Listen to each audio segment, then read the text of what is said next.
الحمد للہ رب العالمین والعاقبۃ للمتقین الصلاۃ والسلام علی سید المرسلین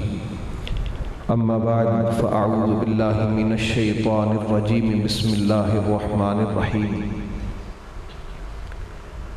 یمحو اللہ ما یشاء ویثبت وقال اللہ تعالی فی مقام آخر انا انزلناه فی لیلۃ القدر وما ادراک ما لیلۃ القدر صدق اللہ مولانا العظیم وبلغنا رسولہ النبی الامین الکریم۔ درود پاک پڑھیں۔ صلاۃ والسلام علیکہ یا سیدی یا رسول اللہ وعلی آلکہ واصحابکہ یا سیدی یا حبیب اللہ۔ الصلاۃ والسلام علیکہ یا سید المرسلین وعلی آلکہ واصحابکہ یا سیدی یا جد الحسنین۔ برادران اسلام، آج رمضان المبارک کے آخری عشرہ میں وہ برکتوں والی رات ہے جس کے بارے میں ہمیں روایت ملتی ہے کہ 27ویں کی رات کو بھی میرے پاک نبی نے لیلۃ القدر کہا ہے۔ سبحان اللہ۔ 27ویں کی رات ہی نہیں بلکہ بھی میرے نبی کریم علیہ السلام آخری طاق راتوں میں ام المومنین اماں جی عائشہ صدیقہ سلام اللہ تعالی علیہا فرماتی ہیں کہ آپ بستر اٹھا دیا کرتے تھے، بستر اکٹھا کر دیا کرتے تھے، آپ کا ان راتوں میں بستر ہوتا ہی نہیں۔ اس قدر اہتمام سے ہمارے محبوب کریم علیہ السلام ان آخری 5 راتوں کو، ان آخری 10 دنوں کو ان کو آپ گزارا کرتے تھے۔ تو انہی راتوں میں سے آج کی ایک برکت والی رات بھی ہے۔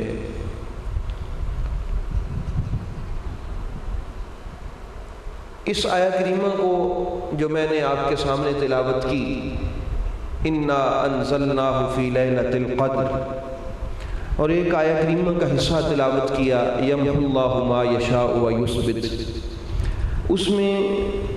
اور اس آیہ کریمہ میں علماء کرام فرماتے ہیں، مفسرین فرماتے ہیں کہ یہ دونوں ایک ہی رات کے بارے میں اللہ نے ارشاد فرمائی، یا وہ 15 شعبان کی جو رات ہے اس کے بارے میں ارشاد فرمایا کہ ہم نے اس قرآن کو انا انزلناہ فی لیلۃ مبارکہ،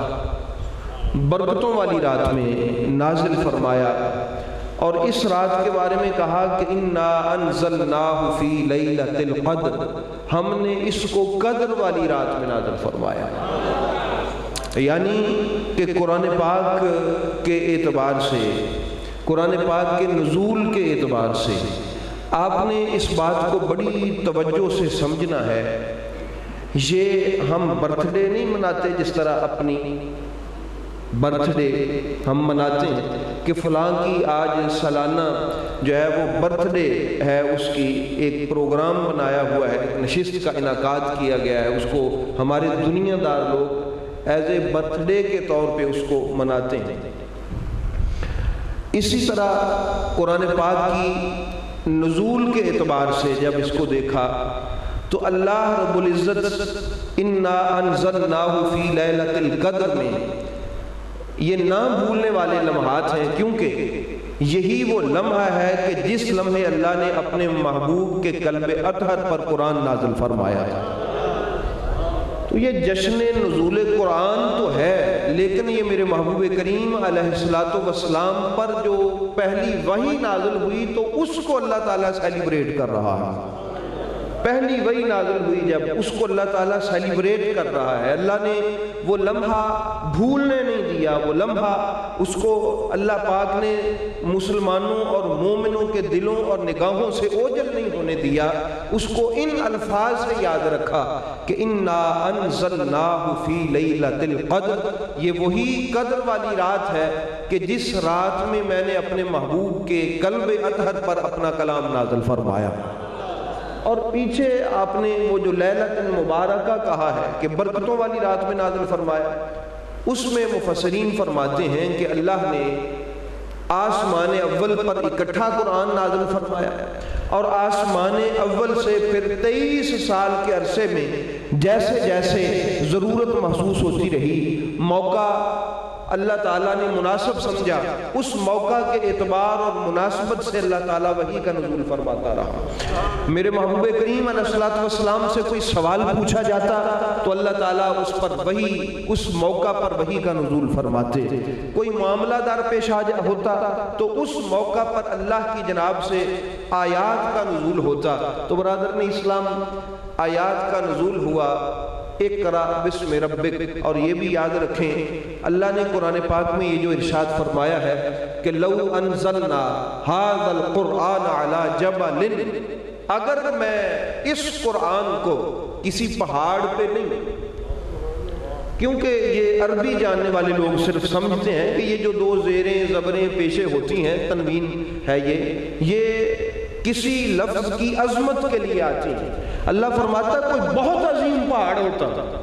جس سے بڑا مضبوط اور عظیم پہاڑ کوئی بھی نہ ہو، اس پر بھی اگر نازل ہوتا تو اس پہاڑ کی کیفیت یہ ہوتی، میرے خوف سے،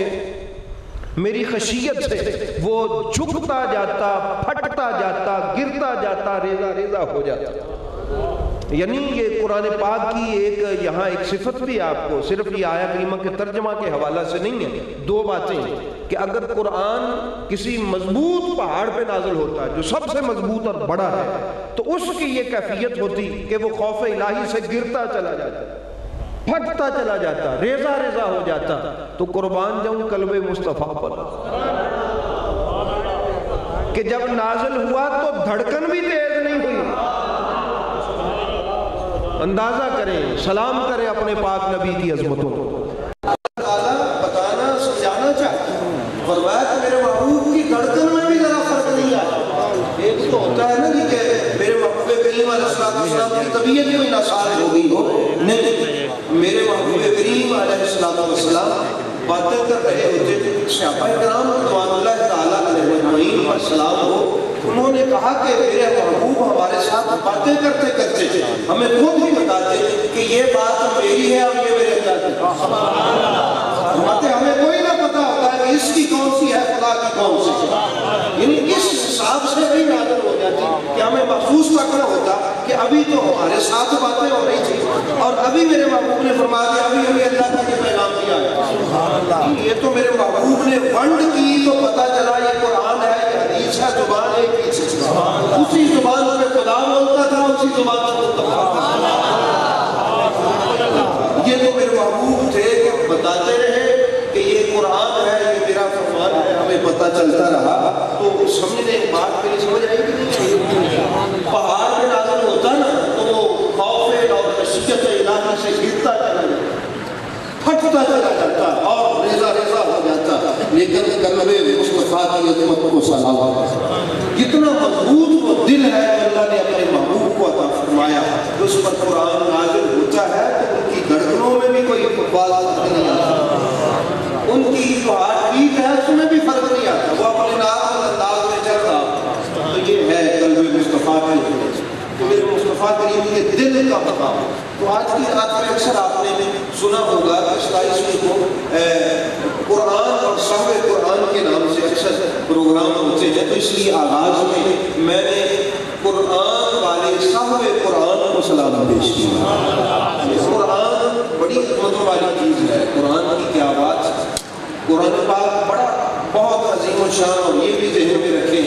کئی مرتبہ ایسا ہوتا تھا کہ جبریل امین پیغام لے کے آتے میرے محبوب نے دھوکے کے پڑے، جبریل آجا پیچھے پیچھے مصطفیٰ کے، اللہ تعالیٰ نے فرمایا محبوب ایک لکھا یہ ہے دل میں لا، فرمایا کہ محبوب آپ کو آہستہ آہستہ پڑھا کریں، جبریل امین علیہ السلام کے پیچھے پیچھے۔ تو مجھے لوگوں کو اس بات کی خبر نہیں ہے، یہ پردہ ہے تو پردہ بنا ہے،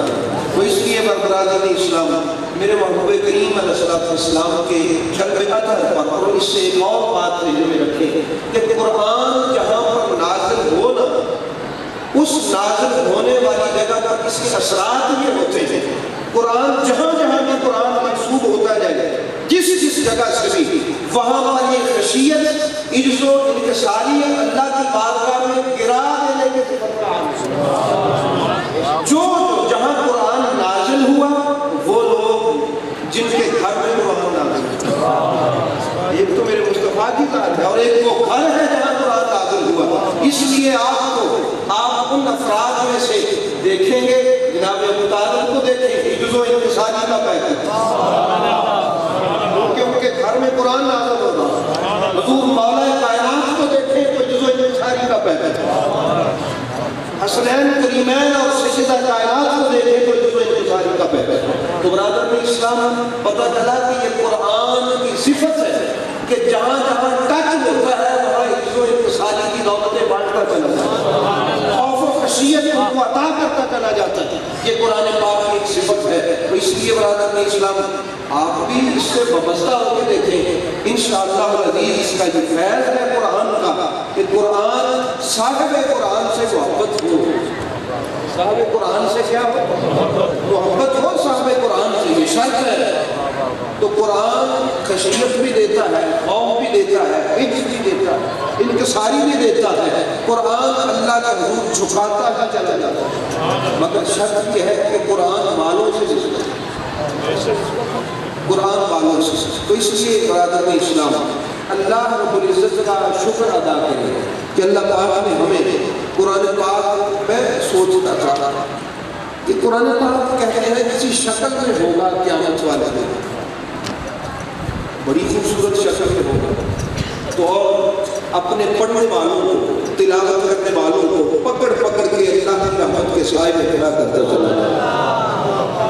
کا اعجاز قرآن قیامت والے دن بڑی خوبصورت شکل میں ہوگا۔ تو اس لیے برادر اسلام قرآن پاک پڑھا کرتا۔ اچھا میں نے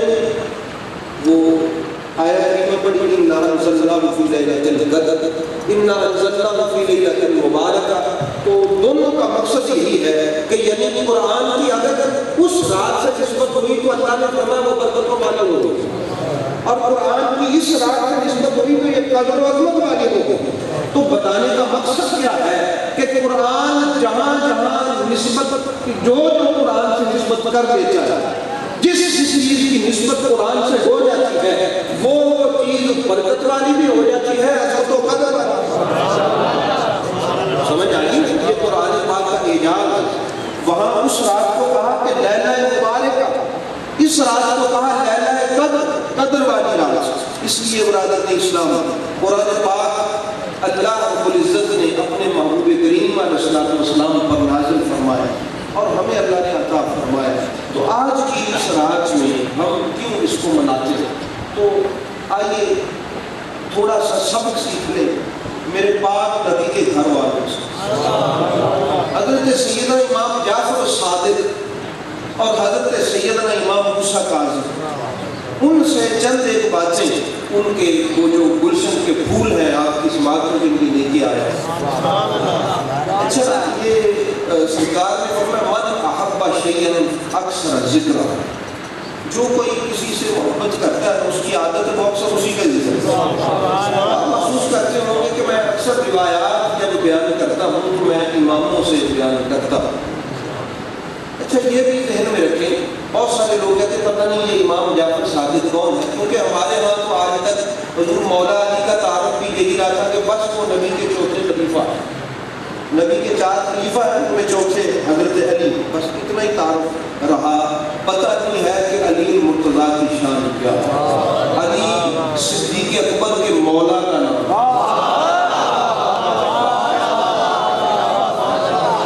علی عمر فاروق کے مولا کا نام،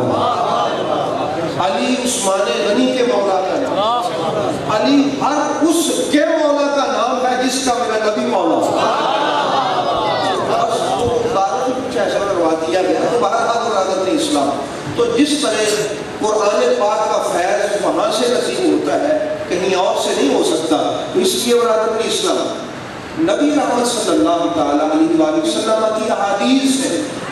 ایک بک ہے میرے پاس حضرت امام علی رضا علیہ السلام نے اس میں احادیث جمع کی ہے فضائل و اعمال کے حوالہ سے۔ چونکہ اچھا یہ بھی میں بتا دوں یہ امام علی رضا کون ہے، امام صادق کون ہے، امام جعفر کون ہے، یہ ذہن میں رکھیں، ہمیں پتہ ہونا چاہیے اس کا پتہ ہونا چاہیے سب سے پہلے یہ جو امامت ہے یہ ابراہیم علیہ السلام کو ملی تھی، نبوت ملی، انی جاعلک للناس اماما، فرمایا میں نے تمہیں امامت کی عطا فرمائی، تو وہی فیض چلتا رہا آگے آتا آتا حضور مولا کائنات، اور پھر پہلے اس ہماری طریقت کے حضور داتا گنج بخش علی حجویری نے کشف المحجوب میں جو لکھا ہے کہ یہ 12 کے 12 جو ہمارے امام ہیں یہ سب زہد و ورع اور تقوی میں بھی سب مسلمانوں کے لیے ہماری طریقت کے امام ہیں حضور مولا کائنات، اور پھر حضرت امام حسن پاک، امام حسین پاک، اور پھر امام حسین سے آگے ان کے 9 بیٹے حضرت امام زین العابدین علیہ السلام، حضرت امام محمد باقر، حضرت امام جعفر صادق، حضرت سیدنا امام موسیٰ کاظم، حضرت سیدنا امام علی رضا، حضرت امام محمد تقی، حضرت سیدنا امام علی نقی، حضرت امام محمد حسن عسکری، اور پھر آخر میں وہ امام جب وہ آئیں گے تو وقت کے اللہ کے جو ہے نبی ہی، وہ پرانے نبی نئے نبی نہیں ہے، پہلے سے ہی نبی ہے، نبوت ان کی ختم نہیں ہوئی، وہ آئیں گے جب امام محمد جن کو مہدی کہتے ہیں ان کو دیکھ کے مصلی امامت چھوڑ کے پیچھے کھڑے ہو کے نبی کے بیٹے کو آگے کرتے وہ امام محمد مہدی ہیں، جب وہ آئیں گے غزوہ ہند ہوگا، ہندوستان فتح ہوگا، اسلام پہ پوری کائنات میں اسلام کا بول بالا ہوگا، تو یہ وہ ہستیاں ہیں کہ ان میں کوئی راوی بھی ایسا نہیں ہے جس پہ جرا ہو سکے۔ محدثین فرماتے ہیں امام بخاری ہو، امام مسلم ہو، امام نسائی ہو، امام ابو داؤد ہو، امام ترمذی ہو، جتنے بھی ہمارے محدثین ہیں ان کا متفقہ یہ ایک دعویٰ ہے کہ جو حدیث کی روایت اس سند میں یہ امام ہو وہ سکہ ہی سکہ ہے، وہ سونے کی لڑی، اس میں کوئی گنجائش نہیں ہے کہ اس پہ گفتگو ہو سکے کہ ان کا راوی کیسا۔ تو اس لیے برادر اسلام یہ تو ایسے راوی ہیں کہ محدثین سر جھکا دیتے ہیں کہ یہ نبی کے بیٹوں نے حدیث روایت کی ہے، اس کو ہم سن لیں۔ تو برادر اسلام یہ وہ امام ہے کہ جنہوں نے کائنات میں دین میرے مصطفیٰ کریم علیہ السلام کا پھیلایا۔ تو آج کی میری گفتگو میں حضرت سیدنا امام موسیٰ کاظم علیہ السلام اور امام جعفر صادق جو ہے ان سے چند ایک باتیں میں آپ کی سماعتوں کے پیش کرنا چاہوں گا تاکہ ہماری کچھ بھلائی ہو سکے آج کی رات میں۔ میں نے کہا اللہ تقدیریں لکھتا ہے، اللہ تقدیریں اچھا لکھ دیتا ہے کہ اس شخص کی 1 سال کی یہ تقدیر لکھ دی گئی۔ اب کیا اللہ نے لکھ دیا ہے تو وہ مجبور ہو چکا ہے کہ اس نے جو لکھ دیا ہے وہ مٹا نہیں سکتا؟ سمجھ آئی؟ کیا اللہ مجبور ہے جو اس نے لکھ دیا وہ مٹا نہیں سکتا؟ کیا اس نے اپنے لیے کوئی قانون نافذ کر دیا ہے کہ اللہ نے آپ کی میری کوئی تقدیر لکھ دی ہے تو اللہ اس کو مٹانے پہ اب قادر نہیں ہے؟ نہیں برادر اسلام، علی کل شیء قدیر۔ اللہ نے خود فرمایا یمحو اللہ ما یشاء، جس کو اللہ چاہتا ہے مٹا دیتا ہے، ویثبت، اور جو چاہتا ہے اس کو رہنے دیتا ہے۔ اس کا مقصد کیا ہے؟ مثلا آج کی رات میں اللہ تعالیٰ کوئی تقدیر لکھ دے کہ لکھو اس شخص کے اتنا رزق اس کو دیا جائے گا، اتنا اس پر کرم ہوگا، یہ زندہ رہے گا، یہ مر جائے گا، اس کو کاروبار میں لاس ہوگا، اس کا ایکسیڈنٹ ہوگا، اس کے ساتھ کوئی حادثہ ہوگا، فرشتے عرض کرتے مولا ہی ہمیں دے دے، اللہ پاک فرماتا نہیں، سلام ہی حتی مطلع الفجر، یہ سلامتی کی رات ہے، رہنے دو ابھی میرے پاس رہنے دو، ابھی فجر تو نہیں ہوئی، ہو سکتا ہے میرا تبلا کر دے میں بدل لوں۔ سمجھ آ گئی نہیں؟ رہنے حضرت امام موسیٰ کاظم